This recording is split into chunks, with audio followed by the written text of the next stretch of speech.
So ಇದೆ friends ನನ್ನ ದೊಡ್ಡ ಮಗನ ಸ್ಕೂಲು. ಇದು ಮೇನ್ ಎಂಟ್ರೆನ್ಸ್ ಅಲ್ಲ, ಇದರಲ್ಲಿ ಲಾಸ್ಟ್ ಸ್ವಲ್ಪ ಕರ್ಬೇವಿನ ಸೊಪ್ಪು ಆ್ಯಡ್ ಮಾಡ್ತೀನಿ ನಾನು.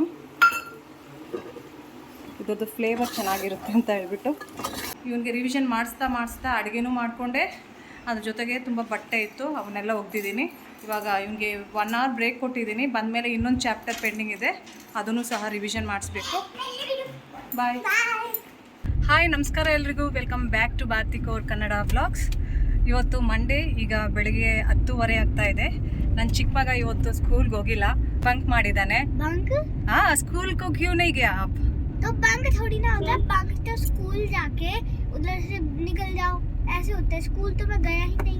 वही ना, बंक हो गया मतलब आप गया नहीं है। बंक मतलब स्कूल से बंक मारना। हाँ, पता नहीं, ನನಗೆ ಗೊತ್ತಿಲ್ಲ. ಈ ನನ್ನ ಮಗನಿಗೆ ಗೊತ್ತಿದೆ ನೋಡಿ. ಚುಟ್ಟಿ ನೈತ ಇವನು ಇವತ್ತು ಹೋಗಿಲ್ಲ ಸ್ಕೂಲ್ಗೆ. ಅಂದರೆ ನನ್ನ ಪ್ರಕಾರ ಬಂಕೆ ಅನಿಸುತ್ತೆ, ತಪ್ಪಿದ್ರೆ ಕ್ಷಮಿಸಿ. ನಮ್ಮ ಯಜಮಾನ್ರು ಕಾರ್ ಡ್ರೈವ್ ಮಾಡ್ತಾ ಇದ್ದಾರೆ. ದೊಡ್ಡವನು ಸ್ಕೂಲ್ಗೆ ಹೋಗಿದ್ದಾನೆ. स्कूल को टाप के निकल गए। ಓಕೆ, ದೊಡ್ಡವನು ಸ್ಕೂಲ್ಗೆ ಹೋಗಿದ್ದಾನೆ. ಇವಾಗ ಅವನದು ಅರ್ಲಿ ಡಿಪಾರ್ಚರ್ ಮಾಡಿಸಿ ಮನೆಗೆ ಕರ್ಕೊಂಡು ಬರೋದಕ್ಕೆ ಹೋಗ್ತಾ ಇದ್ದೀವಿ. ಅದ್ರ ಜೊತೆಗೆ ಸ್ವಲ್ಪ ಏನಾದರೂ ತಿನ್ಕೊಂಡು ಬರೋಣ ಅಂತ ಹೋಗ್ತಾ ಇದ್ದೀವಿ. ಇಟ್ಸ್ ಬೀನ್ ಎ ವೈಲ್ ಆಚೆ ಹೋಗ್ಬಿಟ್ಟು. ನಿನ್ನೆ ಸಂಡೇ ಆಗಿತ್ತು, ಮನೆಯಲ್ಲೇ ಇದ್ವಿ, ಬೋರ್ ಆಗಿತ್ತು. ಸೊ ಅದಕ್ಕೆ ಇವತ್ತು ಹೋಗೋಣ ಅಂತ ಹೇಳ್ಬಿಟ್ಟು ಹೋಗ್ತಾ ಇದ್ದೀವಿ. ಬೆಳಗ್ಗೆ ಎದ್ಬಿಟ್ಟು ಸ್ಕೂಲ್ಗೆ ಹೋಗೋವಾಗ ದೊಡ್ಡವನು ರಿಕ್ವೆಸ್ಟ್ ಮಾಡಿಬಿಟ್ಟು ಹೋದ, 11 ಗಂಟೆಗೆಲ್ಲ ಬರಬೇಕು, ನನ್ನ ಅರ್ಲಿ ಡಿಪಾರ್ಚರ್ ಮಾಡಿಸ್ಬಿಟ್ಟು ಕರ್ಕೊಂಡು ಬರಬೇಕು ಅಂತ ಹೇಳ್ಬಿಟ್ಟು. ಸೊ ಅದಕ್ಕೆ ಅವನಿಗೆ ಪ್ರಾಮಿಸ್ ಮಾಡ್ದಂಗೆ ಹೋಗ್ತಾ ಇದ್ದೀವಿ. ನಮ್ಮ ಯಜಮಾನ್ರು ಸ್ವಲ್ಪ ನಮಗೆ ತಿನ್ನಿಸಿ ತಿರುಗಾಡಿಸಿ ಅವರು ಕೆಲಸಕ್ಕೆ ಹೋಗ್ತಾರೆ. ಒಬ್ಬರು ಕಾಮೆಂಟ್ ಮೂಲಕ ಕೇಳಿದ್ರು, ನಿಮ್ಮ ಯಜಮಾನ್ರದ್ದು ಟೈಮಿಂಗ್ ಏನು, ಕೆಲಸಕ್ಕೆ ಎಷ್ಟು ಗಂಟೆಗೆ ಹೋಗ್ತಾರೆ ಅಂತ ಹೇಳಿಬಿಟ್ಟು. ನಮ್ಮ ಯಜಮಾನ್ರದ್ದು ಪರ್ಟಿಕ್ಯುಲರ್ ಟೈಮ್ ಏನಿಲ್ಲ. ಯಾಕೆ ಅಂತ ಹೇಳಿದರೆ ಇವರು ರೀಜ್ನಲ್ ಮ್ಯಾನೇಜರ್ ಆಗಿ ಕೆಲಸ ಮಾಡ್ತಾ ಇರೋದು. ತುಂಬ ಟ್ರಾವೆಲ್ ಮಾಡ್ತಾ ಇರ್ತಾರೆ. ಯಾವಾಗ ಕ್ಲೈಂಟ್ಸ್ ಟೈಮ್ ಕೊಡ್ತಾರೋ ಆ ಪರ್ಟಿಕ್ಯುಲರ್ ಟೈಮಲ್ಲಿ ಹೋಗ್ಬಿಟ್ಟು ಅವ್ರನ್ನ ಮೀಟ್ ಮಾಡಿಕೊಂಡು ಏನೇ ಡಿಸ್ಕಷನ್ ಇದ್ರೂ ಮಾಡ್ಕೊಂಡು ಬರ್ತಾರೆ.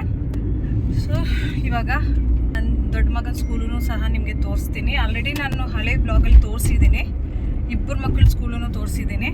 ಇವಾಗ ತುಂಬ ಹೊಸ ಸಬ್ಸ್ಕ್ರೈಬರ್ಸ್ ನಮಗೆ ಸಿಕ್ಕಿದ್ದಾರೆ, ಅವರೂ ಸಹ ನೋಡ್ಬೋದು. ಮತ್ತು ಈ ಹೊಸ ಟಾಪ್ ತಗೊಂಡಿದ್ದೆ ನಾನು, ಹಸ್ಬೆಂಡ್ದೇ ಚಾಯ್ಸ್ ಇದು. ಸೆಕ್ಟರ್ 15 ಚಂಡೀಗಢ ಮಾರ್ಕೆಟಿಂದ ನಾವು ಖರೀದಿ ಮಾಡಿದ್ದು. ಎಷ್ಟು ಕೊಟ್ವಿ ಇದಕ್ಕೆ? 400 ನೈಯೇ 350 ಹೋಗೋಣ. 400 ಟಾಪ್, 250 और लोअर बॉटम. ಲೋವರ್ನು ತಗೊಂಡ್ರು. ಆ್ಯಕ್ಚುಲಿ ಲೋವರ್ನು ಇವರು This is 400 only. Okay, actually ಇವರು ಲೋವರನ್ನು ತೆಗೆದುಕೊಟ್ರ, ಅದು ತುಂಬ ಟ್ರಾನ್ಸ್ಪರೆಂಟ್. ಇಲ್ಲಿರೋರು ಹಾಕ್ಕೊತಾರೆ, ನನಗೆ ಅದೆಲ್ಲ ಹಾಕ್ಬಿಟ್ಟು ರೂಢಿ ಇಲ್ಲ. ಸೊ ಅದಕ್ಕೆ ಈ ಟಾಪನ್ನ ನಾನು ಜೀನ್ಸ್ ಜೊತೆ ಕಾಂಬಿನೇಷನ್ ಮಾಡಿಬಿಟ್ಟು ಹಾಕ್ಕೊಂಡಿದ್ದೀನಿ. ಯಜಮಾನ್ರು ಏನೂ ಆಗಲ್ಲ, ಹಾಕೋ ಅಂತ ಹೇಳ್ತಾರೆ, ಬಟ್ ನನಗೆ ಕಂಫರ್ಟೇಬಲ್ ಇರಲ್ಲ, ಅದಕ್ಕೆ ಹಾಕ್ಕೊಳ್ಳಲ್ಲ. ಮತ್ತು ನಾನು ವ್ಯಾಕ್ಸಿಂಗೂ ಸಹ ಮಾಡಿಸಿಲ್ಲ. It's been more than 3 months ಆಯಿತು. ಸೊ ಅದಕ್ಕೆ ಆ ಥರ ಎಲ್ಲ ಬಟ್ಟೆ ಹಾಕಿದ್ರೆ ಚೆನ್ನಾಗಿರಲ್ಲ ಅಲ್ಲ. ಇವಾಗ ಸುಮ್ಮನೆ ಸುತ್ತಾಡೋಕೆ ಹೋಗ್ತಾ ಇದ್ದೀವಿ, ಬೇಡ ಅಂತ ಹೇಳ್ಬಿಟ್ಟು ಜೀನ್ಸು ಮತ್ತು ಈ ಟಾಪ್ ಹಾಕ್ಕೊಂಡಿದ್ದೀನಿ. ये गेट नंबर 2 है ना? ಸೊ ಇದೆ ಫ್ರೆಂಡ್ಸ್ ನನ್ನ ದೊಡ್ಡ ಮಗನ ಸ್ಕೂಲು. ಇದು ಮೇನ್ ಎಂಟ್ರೆನ್ಸ್ ಅಲ್ಲ, ಇದು ಗೇಟ್ ನಂಬರ್ 2.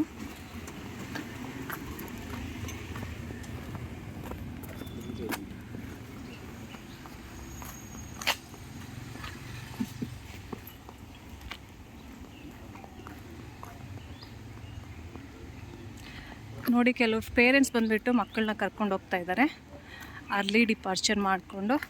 2 ಮಕ್ಕಳನ್ನ ಒಂದೇ ಸ್ಕೂಲಲ್ಲಿನೇ ಹಾಕಿರೋದು, ಬಟ್ ಈ ಸ್ಕೂಲ್ ಡಿವೈಡ್ ಆಗಿದೆ. ನರ್ಸರಿಯಿಂದ 4th ಸ್ಟ್ಯಾಂಡರ್ಡ್ವರೆಗೂ ಒಂದು ಸೆಕ್ಟರಲ್ಲಿದೆ, 5th ಸ್ಟ್ಯಾಂಡರ್ಡಿಂದ 12th ಸ್ಟ್ಯಾಂಡರ್ಡ್ವರೆಗೂ ಒಂದು ಸೆಕ್ಟರಲ್ಲಿದೆ. ಚಿಕ್ಕ ಮಗಂದು ಬೇರೆ ಸೆಕ್ಟರಲ್ಲಿರೋದು, ಇದು ದೊಡ್ಡ ಮಗನ ಸ್ಕೂಲು. ನಾನು ತೋರಿಸ್ತಾ ಇರೋ ಈ ಪರ್ಟಿಕ್ಯುಲರ್ ಕ್ಲಿಪ್ಪಲ್ಲಿ ಪೂರ್ತಿ ಸ್ಕೂಲ್ ಕವರ್ ಆಗಿಲ್ಲ. ಬರೀ ನಾವು ಮ್ಯಾನೇಜ್ಮೆಂಟ್ ಹತ್ರ ಅರ್ಲಿ ಡಿಪಾರ್ಚರ್ಗೆ ಪರ್ಮಿಷನ್ ತಗೊಳ್ಳೋಕ್ಕೆ ಬಂದ್ವಲ್ಲ, ಆ ಒಂದು ವಿಭಾಗವನ್ನು ಮಾತ್ರ ನಾನು ಕವರ್ ಮಾಡಿರೋದು. ಪೂರ್ತಿ ಸ್ಕೂಲ್ನ ತೋರಿಸೋದಕ್ಕೆ ಒಂದು ಅರ್ಧ ಗಂಟೆ ಆದರೂ ಆಗೇ ಆಗುತ್ತೆ, ಅಷ್ಟು ಸುತ್ತಾಡಬೇಕು. ಇವಾಗ ಆ್ಯಕ್ಚುಲಿ ಅಲೋನು ಸಹ ಮಾಡಲ್ಲ. PTM ಏನಾದರೂ ಇರೋವಾಗ ಆವಾಗ ಪೇರೆಂಟ್ಸ್ಗೆ ಫ್ರೀಯಾಗಿ ಬಿಟ್ಬಿಡ್ತಾರೆ, ಏನು ಬೇಕಾದರೂ ಮಾಡ್ಕೋಬೋದು. ನೆಕ್ಸ್ಟ್ PTMಲ್ಲಿ ನಾನು ಪೂರ್ತಿ ಸ್ಕೂಲ್ನ ಕವರ್ ಮಾಡಿ ನಿಮಗೆ ತೋರಿಸ್ತೀನಿ. ಇವಾಗ ಇಲ್ಲಿನ ಒಂದು ಫೇಮಸ್ ರೆಸ್ಟೋರೆಂಟ್ಗೆ ಬ್ರಂಚ್ನ ಮಾಡೋದಕ್ಕೆ ಬಂದಿದ್ದೀವಿ. ಬೆಳಗ್ಗೆ ದೊಡ್ಡವನು ಸ್ಕೂಲ್ಗೆ ಹೋಗೋವಾಗ ಪನ್ನೀರ್ ಪರಾಟ ಮಾಡಿದ್ದೆ. ಆವಾಗ ನಾನು ನಮ್ಮ ಯಜಮಾನ್ರು ಟೀ ಕುಡಿತಾನೆ ಅದನ್ನು ತಿಂದ್ವಿ. ಮತ್ತು ಚಿಕ್ಕವನು ಎದ್ದಿದ್ದು ಸ್ವಲ್ಪ ಲೇಟೇ, ಬೆಳಗ್ಗೆ 9:30ಗೆ ಎದ್ಬಿಟ್ಟು ಅರ್ಧಂಬರ್ಧ ತಿಂದಿದ್ದಾನೆ. ಅವನಿಗೆ ಆಚೆ ಹೋಗಬೇಕು, ಕಾರಲ್ಲಿ ಕುತ್ಕೊಂಡು ಸುತ್ತ ಸುತ್ತಾಡಬೇಕು ಅಂತ ಆಸೆ ಇತ್ತು. ಸೊ ಅದಕ್ಕೆ ಹೊಟ್ಟೆ ತುಂಬ ತಿಂದಿರಲಿಲ್ಲ. ಅವ್ನಿಗೇನಾದರೂ ಹೊಟ್ಟೆ ತುಂಬ ತಿನ್ನಿಸ್ಬಿಟ್ಟು ಮತ್ತು ಈ ದೊಡ್ಡವನಿಗೂ ಹೊಟ್ಟೆ ತುಂಬ ತಿನ್ನಿಸ್ಬೇಕು ಅಂತಲೇ ನಾವು ಬಂದಿರೋದು. ಯಾಕೆ ಅಂತ ಹೇಳಿದ್ರೆ ನಾನು ಇವಾಗ ಮನೆಗೆ ಹೋದ್ಮೇಲೆ ಏನು ಲಂಚ್ ಮಾಡ್ತಾ ಇಲ್ಲ. ನಾಳೆ ನನ್ನ ದೊಡ್ಡ ಮಗನಿಗೆ ಮ್ಯಾಥ್ಸ್ ಟೆಸ್ಟ್ ಇದೆ. ಸೊ ಅವನ ಜೊತೆ ಕೂತ್ಕೊಂಡು ಪ್ರಾಕ್ಟೀಸ್ ಮಾಡಿಸ್ಬೇಕು. ನಾವು ಬೆಂಗಳೂರಿಂದ ಬಂದಮೇಲೆ 15ನೇ ತಾರೀಕಿಂದ ಅವನಿಗೆ ಟೆಸ್ಟು ಶುರು ಆಗಿಬಿಟ್ಟಿದೆ. ಯೂನಿಟ್ ಟೆಸ್ಟು 40 ಮಾರ್ಕ್ಸ್ದು ಎಲ್ಲ ಸಬ್ಜೆಕ್ಟ್ಸೂ ಕವರ್ ಆಗಿಬಿಟ್ಟಿದೆ. ಬಟ್ ಮ್ಯಾಥ್ಸ್ ಮಾತ್ರನೇ ಪೆಂಡಿಂಗ್ ಇರೋದು. ಪಾಪ ನಮ್ಮ ಯಜಮಾನ್ರೂ ಸಹ ಅವನ ಹತ್ರ ಕೂತ್ಕೊಂಡು ಕ್ವಶನ್ ಆನ್ಸರ್ಸ್ ಎಲ್ಲನೂ ಕೇಳ್ತಾಯಿದ್ರು ಇಷ್ಟು ದಿವಸದಿಂದ. ಮ್ಯಾಥ್ಸ್ಗೆ ನಾನು ಇರಲೇಬೇಕು, ಅವನ ಜೊತೆ ಕೂತ್ಕೊಳ್ಳೇಬೇಕು. ಸೊ ಅದಕ್ಕೆ ನನಗೆ ಫ್ರೀ ಟೈಮ್ ಸಿಕ್ಕಿದಾಗೆ ಅವನಿಗೆ ತುಂಬ ಟೈಮ್ ಕೊಡೋದಕ್ಕೆ ಸಾಧ್ಯ ಅಂತ ಹೇಳ್ಬಿಟ್ಟು ನಾಳೆ ಟೆಸ್ಟ್ ಇದೆ ಅಲ್ಲ, ಒಂದು ದಿನದಲ್ಲಿ ಪ್ರಾಕ್ಟೀಸ್ ಮಾಡಿಸೋಣ, 2 ಚಾಪ್ಟರ್ ಇದೆ ಅಂತ ಹೇಳ್ಬಿಟ್ಟು ಇವತ್ತನ್ನು ಪ್ಲ್ಯಾನ್ ಮಾಡ್ಕೊಂಡಿದ್ವಿ. ಸೊ ಅದಕ್ಕೆ ಅವನ್ನ ಅರ್ಲಿ ಡಿಪಾರ್ಚರ್ ಮಾಡಿಸ್ಕೊಂಡು ಇವಾಗ ಬೇಗ ಮನೆಗೆ ಕರ್ಕೊಂಡು ಹೋಗ್ತೀವಿ. ಸೊ ನೋಡಿ ನಾವು ಏನೇನು ಆರ್ಡ್ರ್ ಮಾಡಿದ್ದೀವಿ ಅಂತ ಹೇಳ್ಬಿಟ್ಟು, ನಾರ್ತ್ ಇಂಡಿಯನ್ಸ್ಗೆ ಈ ಚೋಲೆ ಭಟೂರೆ ತುಂಬ ಅಂದರೆ ತುಂಬ ಇಷ್ಟ ಆಗುತ್ತೆ. ಸೊ ನಾವು ಯಾವಾಗ ಆಚೆ ಬಂದ್ರೂ ಚೋಲೆ ಭಟೂರೆ, ಚೋಲೆ ಕುಲ್ಚೆ, ಇಲ್ಲಾಂದರೆ ಪಾವ್ ಭಾಜಿ, ಏನಪ್ಪ ನಮ್ಮ ಯಜಮಾನ್ರ ಫೇವ್ರೆಟ್ ಇದು ಚೋಲೆ ಸಮೋಸೆ, ಅದನ್ನು ತುಂಬ ಆರ್ಡ್ರ್ ಮಾಡ್ತಾರೆ. ಇಡ್ಲಿ ದೋಸೆ ಎಲ್ಲನೂ ಬಹಳ ಕಡಿಮೆ ನಾವು ತಿನ್ನೋದು. ಆ್ಯಕ್ಚುಲಿ ನಾನಂತೂ ತಿನ್ನೋದೇ ಇಲ್ಲ. ಬಟ್ ಈಗೀಗ ನಮ್ಮ ಯಜಮಾನ್ರು ಸ್ವಲ್ಪ ಆರ್ಡರ್ ಮಾಡ್ತಾ ಇದ್ದಾರೆ ಆಚೆನೂ ಸಹ. ಇಡ್ಲಿ ದೋಸೆ ಹೆಂಗಿರುತ್ತೆ ಟ್ರೈ ಮಾಡೋಣ. ಯಾಕೆ ಅಂತ ಹೇಳಿದ್ರೆ ನಾವು ಕ್ಯಾಟ್ರಿಂಗ್ ಬಿಸ್ನೆಸ್ ಮಾಡಬೇಕಂತ ಅಂದ್ಕೊಂಡಿದ್ದೀವಲ್ಲ, ಸೊ ಅದಕ್ಕೆ ಯೂಸ್ಫುಲ್ ಆಗ್ಬೋದು. ಇವ್ರದ್ದು ಟೇಸ್ಟ್ ಹೆಂಗಿರುತ್ತೆ, ಹೆಂಗೆ ನಾವು ನಮ್ಮ ಟೇಸ್ಟನ್ನ ಯಾವ ಥರ ಎನ್ಹ್ಯಾನ್ಸ್ ಮಾಡ್ಬೋದು, ಹಂಗೆ ಹಿಂಗೆ ಅಂತ ಹೇಳ್ಬಿಟ್ಟು ಅವ್ರು ಆರ್ಡ್ರ್ ಮಾಡ್ತಾ ಇರ್ತಾರೆ. ಇವಾಗ ನೀವು ನೋಡ್ಬೋದು ಆರ್ಡ್ರ್ ಮಾಡಿದ್ದಾರೆ. ನಮ್ಮದು ಹೊಟ್ಟೆ ಎಲ್ಲ ತುಂಬೋಗಿತ್ತು, ಆದ್ರೂ ಸಹ ನಮ್ಮ ಯಜಮಾನ್ರು ಬೇಕಂತ ಆರ್ಡ್ರ್ ಮಾಡಿದ್ದಾರೆ. ನನಗೆ ಬೇಕಂತಲೇ ಹೇಳ್ತಾಯಿದ್ರು ಟೇಸ್ಟ್ ಮಾಡು ಅಂತ ಹೇಳ್ಬಿಟ್ಟು.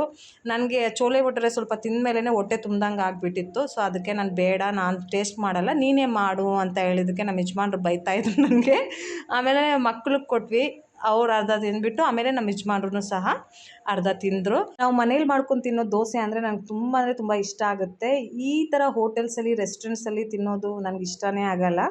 ಇಡ್ಲಿ ಆಗಿರ್ಬೋದು, ದೋಸೆ ಆಗಿರ್ಬೋದು. ಬಟ್ ಇಲ್ಲಿ ನಾರ್ತ್ ಇಂಡಿಯನ್ಸ್ಗೆ ಫೇವ್ರೆಟ್ ಈ ಥರ ಇಡ್ಲಿ ದೋಸೆ ಎಲ್ಲನೂ ದೊಡ್ಡ ರೆಸ್ಟೋರೆಂಟಲ್ಲಿ ಇಲ್ಲಾಂದರೆ ಹೋಟೆಲ್ಸಲ್ಲಿ ತಿನ್ನೋದು. ಸೊ ಅದಕ್ಕೆ ನಾವು ದೋಸೆ ಇಡ್ಲಿದೆ ಕ್ಯಾಟ್ರಿಂಗ್ ಮಾಡೋಣ ಅಂತ ಪ್ಲ್ಯಾನ್ ಮಾಡಿದ್ದೀವಿ. ಬಟ್ ಅದು ನಮ್ಮ ಮನೆಯಲ್ಲಿ ಮಾಡೋ ಥರನೇ ಮಾಡ್ತೀವಿ. ಸೋಡಾ ಎಲ್ಲನೂ ಏನೂ ಹಾಕಲ್ಲ. ಅಥೆಂಟಿಕ್ ಟೇಸ್ಟು ಯಾವ ಥರ ಇರುತ್ತೆ ಹೆಲ್ದಿ ಫುಡ್ದು ಅದೇ ಥರನೇ ಮಾಡಬೇಕು ಅಂತ ಪ್ಲ್ಯಾನ್ ಮಾಡ್ಕೊಂಡಿದ್ದೀವಿ. ಸೊ ಅದೆಲ್ಲ ತಿಂದು ಆದಮೇಲೆ ಇವಾಗ ಸ್ವೀಟ್ಸೂ ಸಹ ಖರೀದಿ ಮಾಡಿಕೊಂಡು ಮನೆಗೆ ಹೊರಡ್ತಾ ಇದ್ದೀವಿ. ನಮ್ಮನ್ನು ಮನೆ ಹತ್ರ ಡ್ರಾಪ್ ಮಾಡಿಬಿಟ್ಟು ನಮ್ಮ ಯಜಮಾನ್ರು ಅವ್ರ ಕೆಲಸಕ್ಕೆ ಹೋಗ್ತಾ ಇದ್ದಾರೆ. ಫ್ರೆಂಡ್ಸ್, ನನ್ನ ಮಗಂದು ಹೊಸ ಜರ್ಸಿ ಯಾವ ಥರ ಇದೆ ಅಂತ ಕಾಮೆಂಟ್ ಮೂಲಕ ತಿಳಿಸಿ. ಇವಾಗ ಮುಂದೆ ಬಾ. ದೊಡ್ಡ ಮಗ ತೊಗೊಂಡಿದ್ದಾನೆ ಅಂತ ಹೇಳ್ಬಿಟ್ಟು ಇವನು ನನ್ನ ಹತ್ರ ಡಿಮ್ಯಾಂಡ್ ಮಾಡಿಬಿಟ್ಟು ತರಿಸ್ದ. 495 ರುಪೀಸ್ ಪೇ ಮಾಡಿದ್ದೀನಿ ಇದಕ್ಕೆ. ಥ್ಯಾಂಕ್ ಯೂನೂ ಹೇಳಿಲ್ಲ ಇವನು. ಅರ್ಥ ಆಯ್ತಾ ನಿಮಗೆ? Then why did you order? Order ಮಾಡಿಬಿಟ್ಟು ನಿನ್ನನ್ನು ನಾನು ತೋರಿಸಲ್ಲ ನೀನು.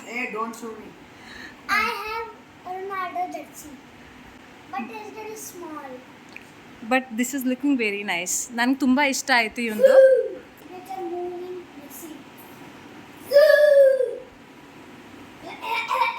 ಹುಷಾರಾಗಿ ಹೋಗ್ಬಿಟ್ಟು ಆಡ್ಕೊಂಡು ಬಾ. ಮಕ್ಕಳಿಬ್ರು ರೆಡಿ ಆಗಿದ್ದಾರೆ, ಆಟ ಆಡೋಕ್ಕೆ ಹೋಗ್ತಾ ಇದ್ದಾರೆ. ನಾವು ಆಚೆಯಿಂದ ಬಂದಮೇಲೆ ಇವನಿಗೆ ಮ್ಯಾಥ್ಸು ರಿವಿಷನ್ ಮಾಡಿಸ್ದೆ.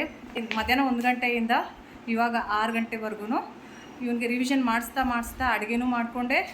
ಅದ್ರ ಜೊತೆಗೆ ತುಂಬ ಬಟ್ಟೆ ಇತ್ತು, ಅವನ್ನೆಲ್ಲ ಒಗ್ದಿದ್ದೀನಿ. ಇವಾಗ ಇವನಿಗೆ 1 ಅವರ್ ಬ್ರೇಕ್ ಕೊಟ್ಟಿದ್ದೀನಿ. ಬಂದಮೇಲೆ ಇನ್ನೊಂದು ಚಾಪ್ಟರ್ ಪೆಂಡಿಂಗ್ ಇದೆ, ಅದನ್ನು ಸಹ ರಿವಿಷನ್ ಮಾಡಿಸ್ಬೇಕು. ಬಾಯ್. ನನಗೆ ಹೆಡ್ಡೇಕ್ ತುಂಬ ಆಗ್ತಾಯಿದೆ ಮಾತಾಡಿ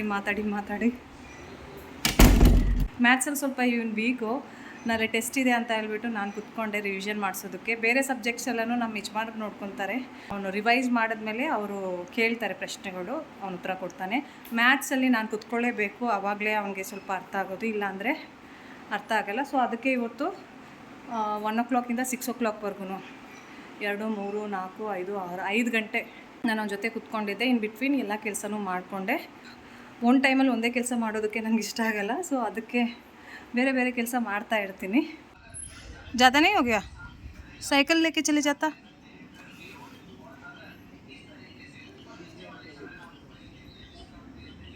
बेटा आराम से, एग्ज़ाम भी चल रही है, ज़्यादा उड़ो मत.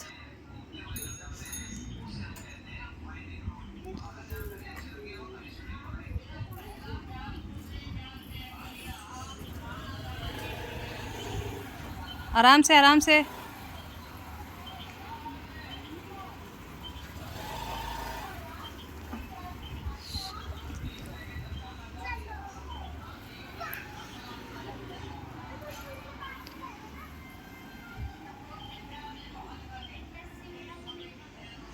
ಅವ್ರು ಹೋಗಿದ್ದಾರೆ, ಬನ್ನಿ ತೋರಿಸ್ತೀರಿ ಎಷ್ಟೊಂದು ಬಟ್ಟೆ ಒಗ್ದಿದ್ದೀನಿ ಅಂತ ಹೇಳ್ಬಿಟ್ಟು.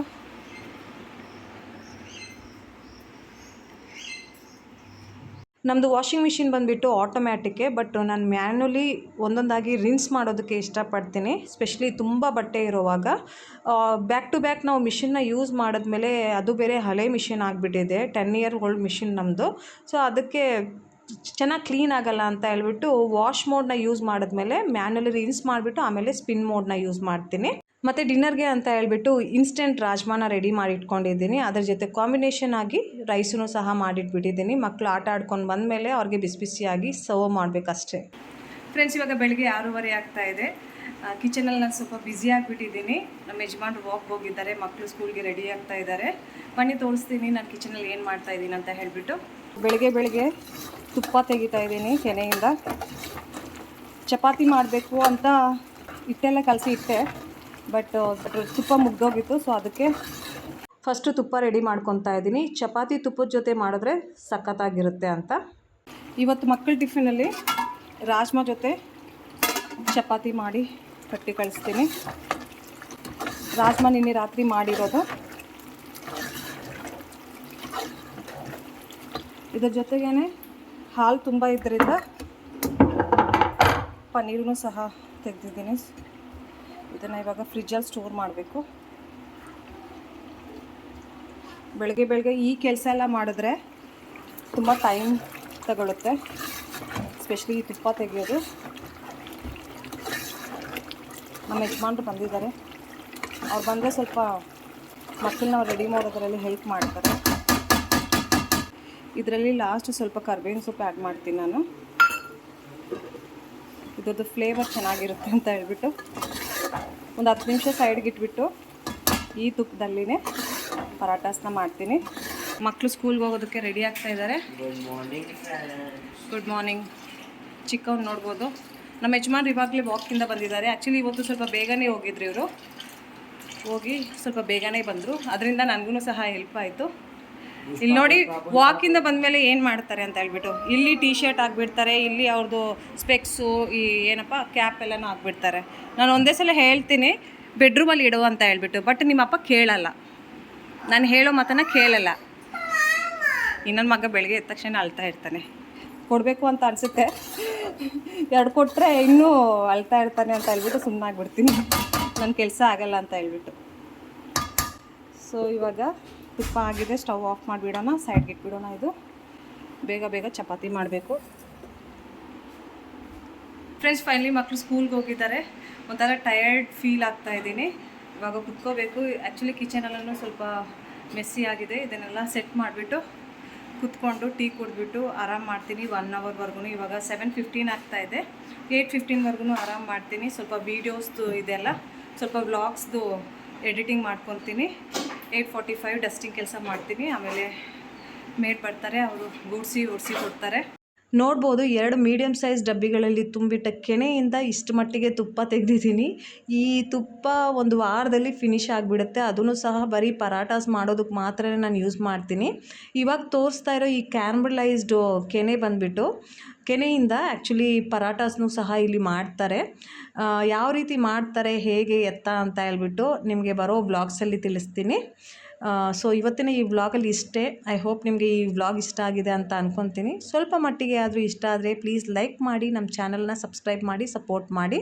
ಬೆಳಗ್ಗೆ ಹೋಮ್ ಮೇಡ್ ಪನ್ನೀರ್ ಮಾಡಿಬಿಟ್ಟು ಫ್ರಿಜ್ಜಲ್ಲಿ ಇಟ್ಟಿದ್ದೆ, ಅದನ್ನು ಯೂಸ್ ಮಾಡಿಬಿಟ್ಟು ಡಿನ್ನರ್ಗೆ ಅಂತ ಪನ್ನೀರ್ ಬುರ್ಜಿ ಮಾಡಿದ್ದೀನಿ. ಕಾಂಬಿನೇಷನ್ ಆಗಿ ರೋಟಿ ಮತ್ತು ಸ್ವಲ್ಪ ಸಲಾಡ್. ನಿಮಗೇನಾದರೂ ಪನ್ನೀರ್ ಬುರ್ಜಿ ರೆಸಿಪಿ ಬೇಕು ಅಂತ ಹೇಳಿದ್ರೆ ಕಾಮೆಂಟ್ ಮೂಲಕ ತಿಳಿಸಿ. ಮಿನಿ ವ್ಲಾಗಲ್ಲಿ ಫುಡ್ ರೆಸಿಪೀಸ್ನ ನಿಮ್ಮ ಜೊತೆ ಶೇರ್ ಮಾಡ್ತೀನಿ. ನಾನು ಶೇರ್ ಮಾಡೋ ಎಲ್ಲ ರೆಸಿಪೀಸ್ನ ಪ್ಲೀಸ್ ಟ್ರೈ ಮಾಡಿ ಹೇಗೆ ಬಂದಿದೆ ಅಂತ ಕಾಮೆಂಟ್ ಮೂಲಕ ತಿಳಿಸಿ.